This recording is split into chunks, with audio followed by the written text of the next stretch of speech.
kita akan membahas materi di bab ketiga di kelas 8, yaitu tentang mengidentifikasi unsur dan menyimpulkan teks eksposisi. Oke, jangan lupa untuk melakukan absen online terlebih dahulu di Google Classroom kalian masing-masing. Setelah itu siapkan buku paket kalian, buku LKS serta buku catatan untuk mencatat materi pada hari ini. Nah, jadi di sini kita akan membahas tentang unsur dan menyimpulkan teks eksposisi. Oke, jangan lupa untuk klik like dan subscribe channel Hobi Belajar supaya kalian mendapatkan informasi pembelajaran yang terbaru di channel ini. Oke, langsung saja kita akan membahas yang pertama seperti biasa, itu adalah tujuan pembelajaran. Nah, tujuan pembelajaran di sini ada dua. Yang pertama, kalian harus bisa mengenali unsur-unsur yang terdapat di dalam teks eksposisi, baik yang kalian baca, kalian dengar, maupun kalian simak. Nah, yang kedua itu menyimpulkan teks eksposisi. Jadi kalian harus dapat menyimpulkan isi yang terdapat di dalam teks eksposisi. Nah, inilah tujuan pembelajaran kali ini yang akan kalian capai setelah kalian menyimak pembelajaran materi hari ini. Oke, selanjutnya di sini Bapak sediakan sebuah teks eksposisi yang secara singkat, tinggal kalian baca, kalian pahami dulu isi dari bahaya membuang sampah di sungai. Nah, bentuk teks ini adalah bentuk teks eksposisi. Nah, silakan dibaca terlebih dahulu isi yang terdapat dalam teks ini. Bapak persilakan.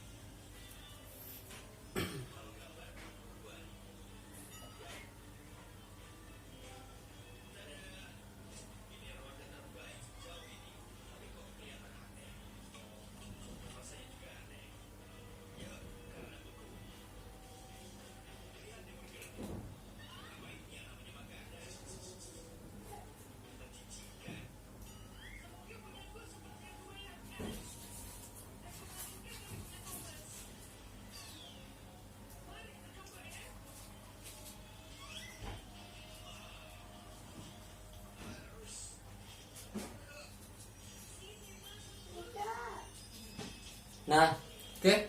Nah, inilah teks eksposisi ya, bentuk dari teks eksposisi. Di sini di teks ini tentang bahayanya membuang sampah di sungai ya, karena banyak dari generasi-generasi itu terus membuang sampah di sungai sehingga dapat mengakibatkan kebanjiran. Nah, dalam teks ini juga memuat beberapa pola pengembangan paragraf serta adanya simpulan yang terdapat di gagasan-gagasan setiap paragrafnya.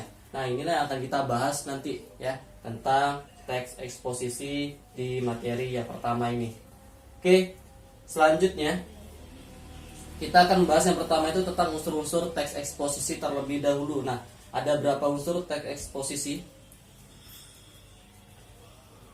Ya, ada dua.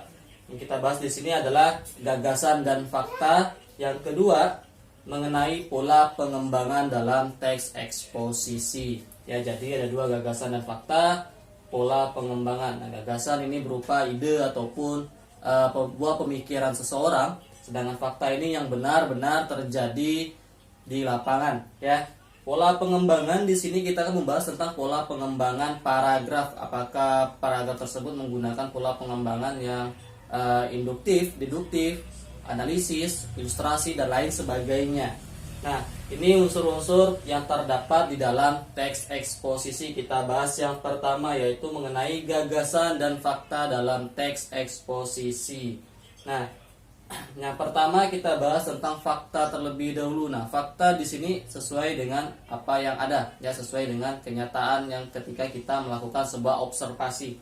Nah, di bagian fakta ini terdapat adanya observasi, wawancara, serta kajian dokumentasi, makanya disebut dengan fakta. Kita mengobservasi terlebih dahulu, kita berkunjung, ya, kita melihat.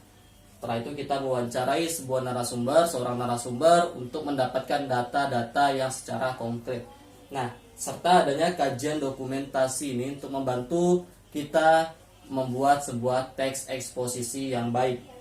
Nah, yang kedua itu adanya opini. Nah, opini ini bisa berupa ide ataupun pendapat seseorang, ataupun bisa juga dengan pemikiran seseorang, seperti kata menurutnya, ya, jadi demikian. Nah, seperti itu merupakan adalah pendapat yang dituliskan oleh si penulis ya di dalam sebuah teksnya. Nah, ini antara fakta dan opini. Oke, selanjutnya kita akan membahas tentang pola pengembangan yang terdapat dalam teks eksposisi. Ada 5 pola pengembangan. Yang pertama ada pola pengembangan umum khusus atau deduktif. Nah, umum khusus di sini, pola ini disusun dengan cara mendahulukan kesimpulan pada bagian awal. Dalam kesimpulan tersebut terdapat gagasan utama yang diuraikan atau dijelaskan dengan fakta, bukti atau contoh melalui gagasan-gagasan pendukungnya. Jadi beranjak dari gagasan utama diikuti dengan gagasan penjelas. Inilah yang disebut dengan pola pengembangan teks eksposisi dari umum ke khusus atau yang dikenal dengan deduktif. Oke, yang kedua itu ada khusus ke umum. Nah, ini kebalikan dari deduktif tadi. Kalau deduktif itu umum khusus, kalau ini adalah khusus ke umum yang dikenal dengan induktif. Nah, pola ini disusun dengan cara menggunakan data empiris berupa fakta, bukti atau alasan sebagai gagasan penjelas pada awal paragraf. Diakhiri kesimpulan berisi gagasan utama pada bagian akhir. Jadi, isinya dalam pola pengembangan ini di paragraf awal itu adanya gagasan penjelas, sedangkan di akhirnya itu merupakan gagasan utamanya, kebalikan dari deduktif. Kalau deduktif itu gagasan utamanya di awal, gagasan penjelasnya berada di akhir paragraf. Nah, ilustrasi. Pola pengembangan ilustrasi.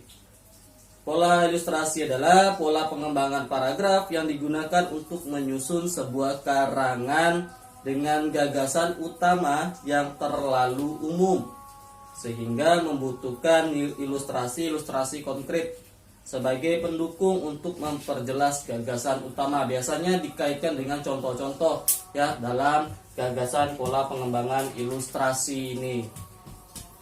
Nah, yang keempat itu ada pola pengembangan perbandingan, di mana pola pengembangan paragraf tersebut dengan cara membandingkan dua hal atau lebih. Pola ini digunakan untuk mengembangkan paragraf yang membahas dua hal atau objek berdasarkan persamaan dan perbedaan. Nah, biasanya dalam sebuah teks itu ada membandingkan objek-objek yang satu dengan objek yang lainnya ya. Inilah yang disebut dengan pola pengembangan perbandingan. Oke, yang terakhir ada pola pengembangan analisis yang dimana digunakan untuk menyusun paragraf eksposisi ataupun argumentasi.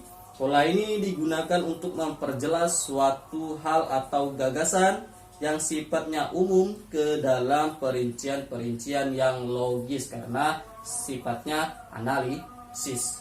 Nah, oke, inilah pola pengembangan yang terdapat di dalam teks eksposisi. Paham ya? Jadi kalau kalian kurang mengerti, kurang jelas, kalian bisa tanyakan di kolom komentar ataupun bisa langsung ke WA Bapak. Oke. Nah, perhatikan contoh dari pola pengembangan deduktif. Nah, kita bahas contoh pola pengembangan deduktif. Nah, belakangan ini kegiatan belajar mengajar bisa dilakukan secara online tanpa perlu tatap muka. Di era teknologi yang sudah sangat canggih seperti sekarang, ada banyak situs internet yang menawarkan jasa belajar online, baik yang berbayar ataupun gratis.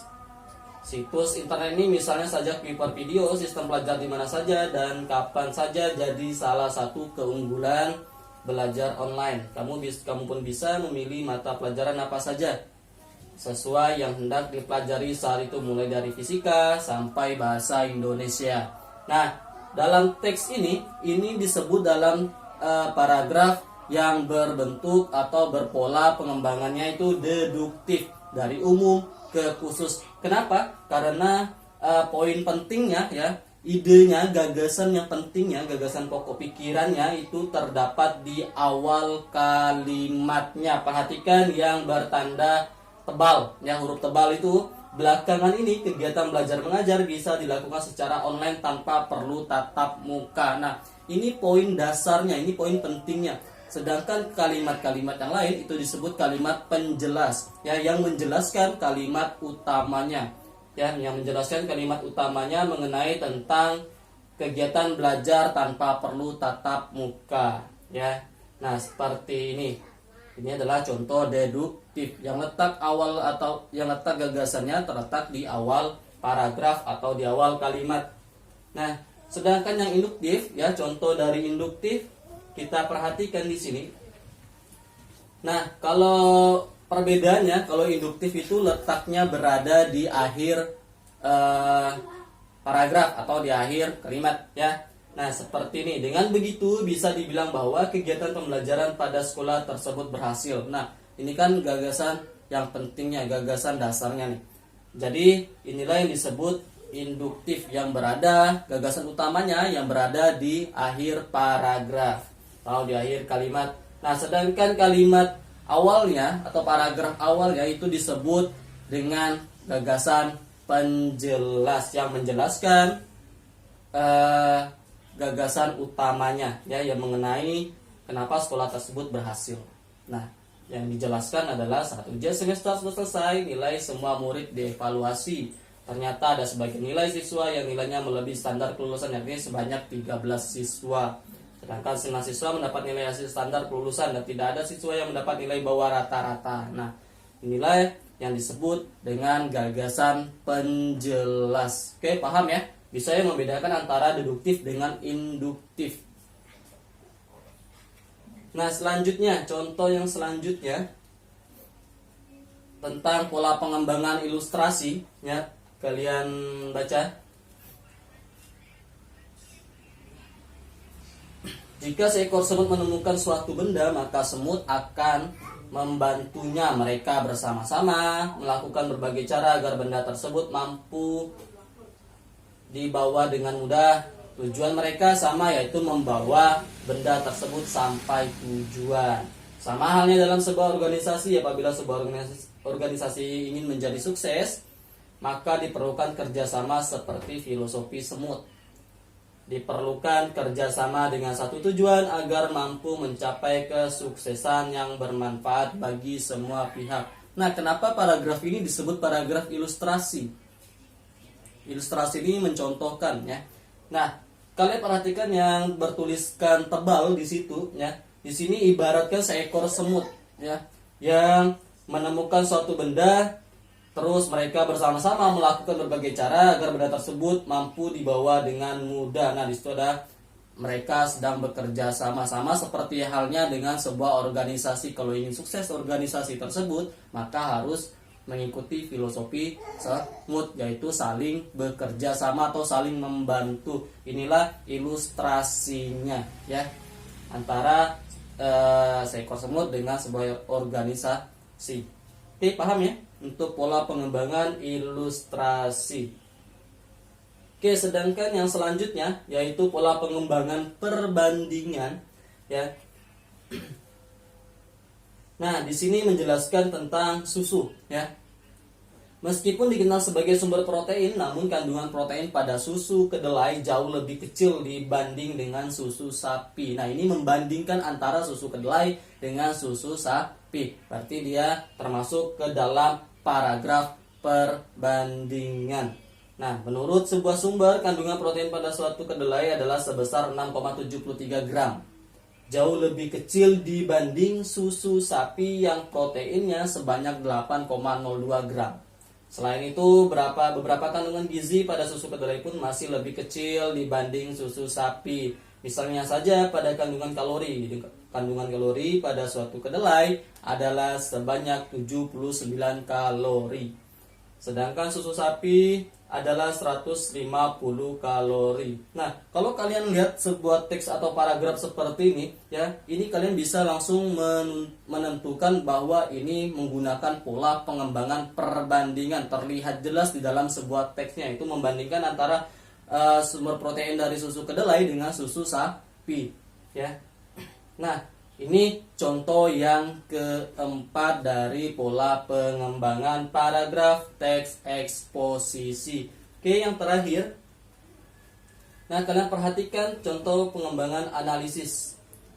kita sebagai bangsa Indonesia harus saling menghargai dan menghormati orang yang berbeda suku, agama, ras, budaya, dan lainnya. Tujuannya agar mempererat persatuan dan kesatuan bangsa Indonesia agar tidak terpecah belah. Dan kita harus menghargai pendapat orang lain agar tidak terjadi konflik ataupun perselisihan antara masyarakat Indonesia. Nah, kenapa ini disebut sebuah pola pengembangan analisis? Ya, karena di sini kita harus menyesuaikan, yaitu menghargai dan menghormati orang yang berbeda suku, agama, ras, budaya, dan lainnya. Tujuannya, nah di situ ada kata tujuannya, agar mempererat persatuan dan kesatuan bangsa Indonesia agar tidak terpecah belah. Nah, inilah yang dimaksud dengan pola pengembangan analisis dalam teks eksposisi. Oke, sudah Bapak berikan 5 contoh, mudah ya. Semoga kalian bisa mengetahui ataupun bisa membedakan yang mana termasuk pola pengembangan deduktif, induktif, ilustrasi, perbandingan, serta analisis. Oke, jangan lupa untuk dicatat materi dan penjelasan hari ini. Oke, lanjut. Tentang menyimpulkan isi teks eksposisi. Nah, untuk menyimpulkan isi teks eksposisi yang perlu kalian perhatikan adalah 2 hal ini, yaitu membaca dengan seksama. Untuk menyimpulkan sebuah teks, kita harus membaca teks itu terlebih dahulu. Kalau kita tidak membaca terlebih dahulu, maka kita belum bisa untuk menyimpulkan sebuah teks yang dibahas. Oke, yang kedua, mencatat isi pokok yang berupa gagasan utamanya. Nah, yang memuat info yang penting atau hal yang penting di dalam sebuah teks. Nah, jadi kita membaca terlebih dahulu, setelah itu kita menentukan mana sih yang bagian-bagian yang pentingnya dalam setiap paragrafnya. Nah, jika kalian sudah menemukan hal yang penting di setiap paragraf, maka kalian bisa membuat simpulan di dalam sebuah teks eksposisi ya. Kalian harus mencari gagasan utamanya, gagasan yang memuat info yang penting atau hal yang terpenting di dalam sebuah teks. Ya, sama seperti halnya kalian menentukan paragraf deduktif dengan induktif. Oke, seperti itu. Nah, selanjutnya, jenis-jenis paragraf berdasarkan gagasan utamanya. Nah, jenis-jenis paragraf yang berdasarkan gagasan utamanya yang mengikuti kalimat utama di sini berarti. Nah, ada deduktif ya. Ada deduktif, jenis paragraf deduktif, ada jenis paragraf induktif, serta jenis paragraf campuran antara deduktif dengan induktif. Makanya disebut jenis paragraf campuran. Berarti letak gagasan utamanya itu berada di antara awal dan akhir ya.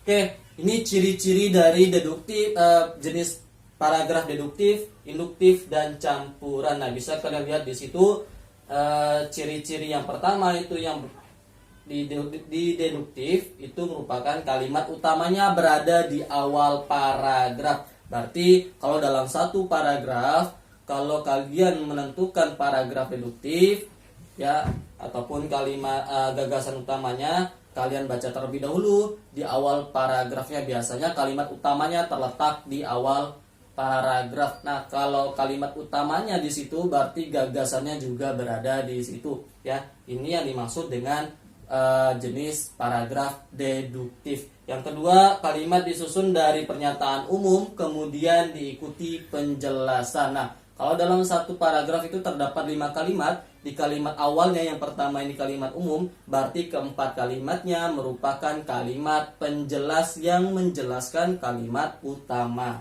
Oke, induktif. Ciri-ciri induktif itu kalimat utamanya berada di akhir paragraf, terbalik dengan yang deduktif. Kalau deduktif awal, kalau induktif ini berada di akhir paragraf.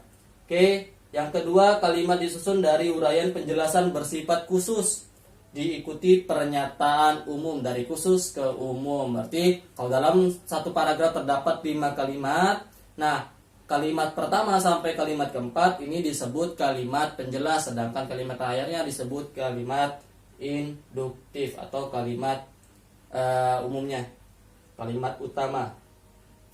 Oke, ciri yang terakhir tentang campuran ya, ciri campuran. paragraf campuran. Yang pertama, pikiran utama terletak di awal dan di akhir paragrafnya. Yang kedua, kalimatnya berikutnya berisi penjelasan dari uraian yang mendukung pikiran utama.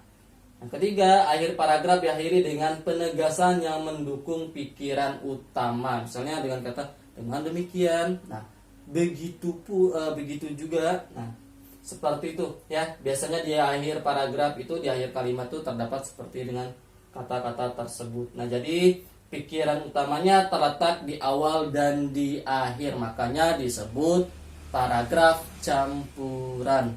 Oke, sampai di sini pertemuan kita hari ini, materi kita hari ini. Jangan lupa untuk klik like dan subscribe channel Hobi Belajar supaya kalian mendapatkan informasi yang terbaru tentang pembelajaran bahasa Indonesia.